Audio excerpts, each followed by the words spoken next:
Well, they don't come better than Mandla Langa, who grew up in KwaMashu township north of Durban. His late brother, Pius Langa, served as Chief Justice in South Africa. Another brother, Bheki Langa, serves as the country's ambassador to Russia. Langa has written several books and has just released the latest one, The Lost Language of the Soul, which I have here, and I've got it and I've been going through it. He joins me now for a conversation. Let's start here. At some point there was a political controversy, and me being me and knowing, who you are, I decided to be ambitious and said, Mandla Langa, come, let's talk. And you turned me down. But I got you now. Yeah, in the studio. I managed. And I now see that you were busy at the time, of course, The Lost Language of the Soul. It's a novel.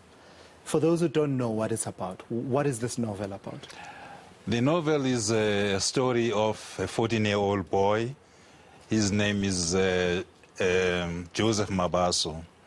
His parentage is both South African and Zambian. It's in Lusaka in 1985, which is the most dangerous time insofar as the struggle is concerned inside South Africa. His father is, he works for the liberation movement, and he disappears now and then. But it's when his mother, Chanda, disappears that trouble starts for Joseph, and he starts to look for his mother. So it's a quest novel. It's an adventure story of sorts, but it also tries to marry and give people an understanding of the life in exile, because all along people have been thinking that exile was just pap and place, as they call it. And through the eyes of Joseph, we then see exactly what was going on, and the journey then takes him together with ANC guerrillas, MK guerrillas, across the Zambezi, into Botswana, and finally he makes his way inside South Africa. But it's not easy. It's a very arduous, very hard journey. I imagine that you've encountered this question many, many times, and therefore I have no trepidation in asking you.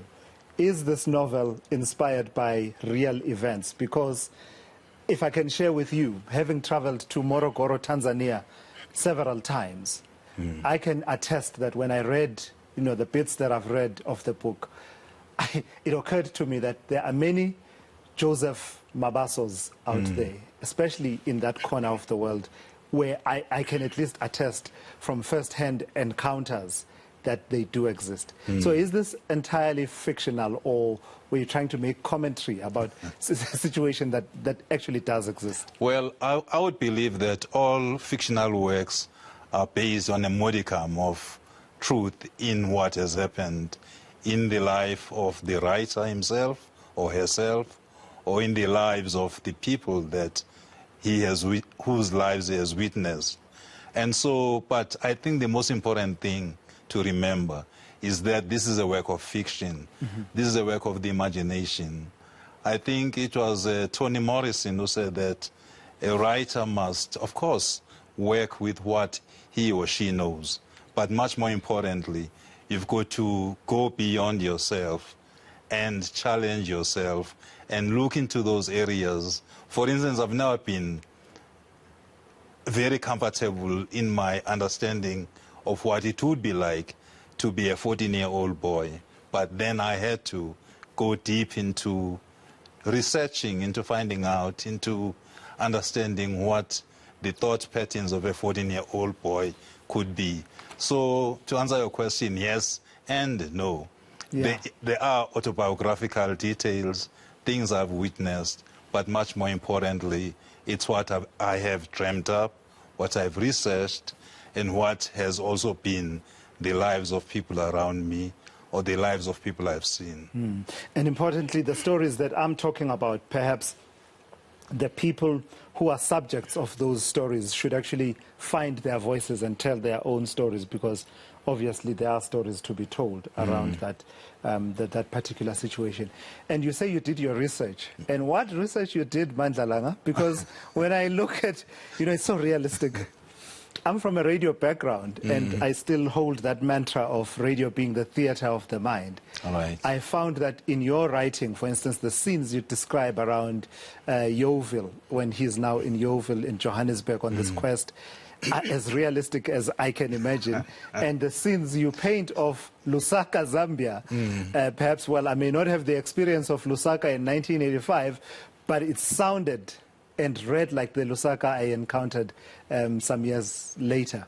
Well, the research also meant I had to ask a lot of people a lot of questions. I made a mistake some time back when I was writing, I think, my second novel, and I was in London.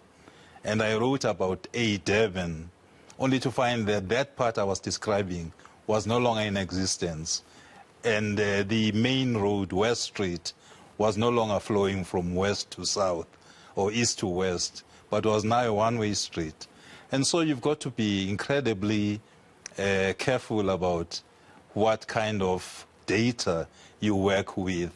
So it's always safer to do research, always safer to ask questions. And of course, with the language here, with the, for the verisimilitude, to make sure that people understand that this is a Zambian boy, I really had to speak to Chinyanja speakers.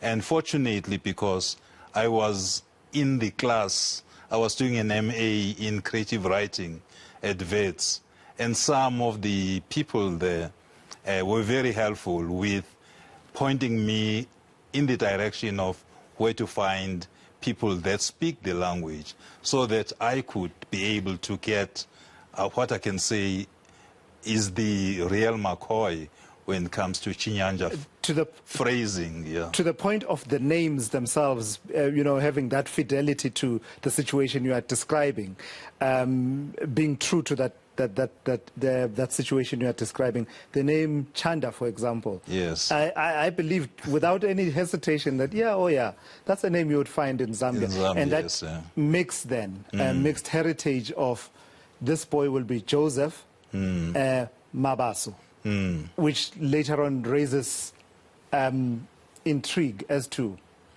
but if you're Joseph Mabaso, how come you are Zambian?